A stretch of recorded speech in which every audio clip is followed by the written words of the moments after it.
Dans ce lab, nous allons faire un décaleur de fréquence. Ça va nous permettre de rendre audibles des sons qui sont inaudibles. Nous allons utiliser pour ça un mélangeur en quadrature. Un mélangeur en quadrature, c'est une entrée avec un oscillateur local et on prend le cosinus de cet oscillateur local qu'on multiplie avec l'entrée, on lui met un passe-bas et on a la sortie. Maintenant, si on met par exemple du 16 kHz ici à l'entrée et qu'on a un oscillateur local à 16 kHz, ce petit calcul mathématique, ça va nous donner du 0 kHz. Si on va un petit peu plus loin, si on met du 17 kHz en entrée et du 16 kHz en entrée, avec le mélangeur en quadrature, on va sortir du 1 kHz. Donc on aura bien décalé notre 16 kHz en une fréquence qui est audible. 16 kHz non audible pour les adultes, en une fréquence audible pour les adultes. Pour ce lab, on va utiliser un générateur de fréquence, un oscilloscope, un petit Arduino Nano à 2 francs et un petit écouteur démonté, un écouteur MP3 pour qu'on puisse écouter le son. Si maintenant, ici, je vais regarder mon écran, là je suis à 16 kHz, si je monte ma fréquence, on entend, on voit bien que le signal bleu, c'est la fréquence inaudible, qui est à 17 kHz, et le signal jaune, c'est la sortie de mon Arduino, qui tourne à 1,4 kHz. Et on voit bien qu'on a rendu audible une fréquence qu'on ne pourrait pas entendre. Du 18 kHz, les adultes, ils n'arrivent plus à entendre, et on a converti le 18 kHz en 2 kHz. Pour être précis, il faut se mettre à 16 kHz, voilà environ. Il faut que je règle, si on écoute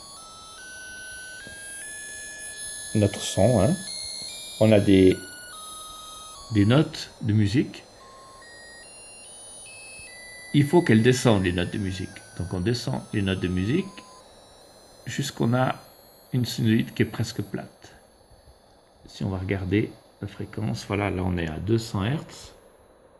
Je vais essayer de descendre encore plus bas. Voilà, là je suis plat. Maintenant, avec ça, ça me permet, j'ai étalonné en fait ma fréquence intermédiaire. Je ne suis pas en sinus, voilà. J'ai étalonné ma fréquence intermédiaire. Maintenant, si je mets du 17 kHz par exemple, voilà, environ, on verra que j'ai bien 1 kHz. Donc en fait, on a fait 17 kHz moins 16 kHz, ce qui fait 1 kHz. On voit bien, là on a le rapport, on a 16 kHz de moins. Si je mets 18 kHz, on sent que ça monte.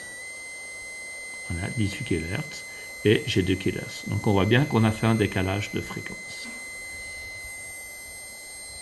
L'amplitude de la sinusite diminue parce qu'on utilise un PWM et c'est le filtre du PWM qui diminue. À mesure que la fréquence augmente, l'amplitude diminue. Voilà, nous avons bien fait un convertisseur de son inaudible. Alors c'est assez rigolo parce qu'on peut maintenant monter par exemple à 40 kHz. On va se mettre à 40 kHz. Parce que ça marche un peu pour toutes les fréquences. Voilà, là je suis à 40 kHz environ. Je vais chercher ma fréquence intermédiaire. Donc on entend bien. Là ça monte. Là j'ai la fréquence qui descend. Il faut que je sois le plus bas possible. Là je suis à 170 Hz. Voilà. Et maintenant, si je me mets à 51 kHz,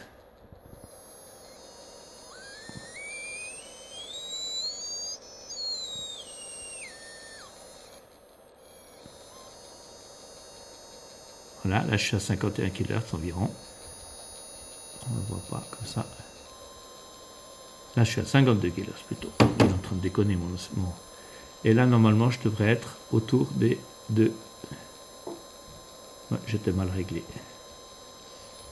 J'ai mal réglé ma fréquence intermédiaire. Mais on voit bien que là, maintenant, je rends audible un son, par exemple, de 53 kHz. Si j'enlève mon son, mon entrée, on voit bien que j'entends le 50 kHz, et ce qui n'est pas possible. Donc typiquement, on peut entendre les chauves-souris. Les chauves-souris sont plutôt autour des 45 kHz. Voilà. Alors je vais rendre audible mon...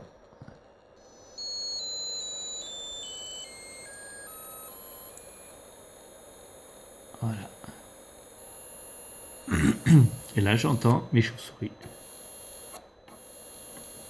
Si elles montent, elles montent un petit peu plus en fréquence. Voilà, là j'entends mes chauves-souris. Voilà. Ceci était un décalage en fréquence fait de manière numérique avec un microcontrôleur Arduino.